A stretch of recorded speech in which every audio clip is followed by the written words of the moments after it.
EPV aurea. So, jarang-jarang kita nampak EPV aurea yang cantik. Karena yang selalu kita nampak adalah yang warna hijau sedikit keemasan, kekuningan.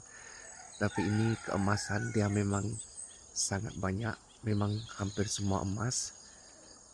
Dan ianya terdedah kepada cahaya matahari 100%. Ini kalau letak indoor, tidak terdedah dengan cahaya matahari, aureanya tidak begitu menyelah.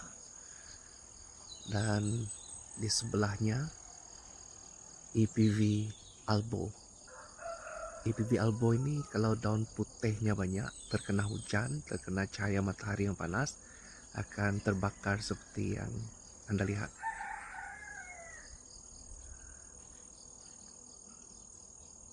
So ini dua-duanya di luar, memanjat ke atas taman.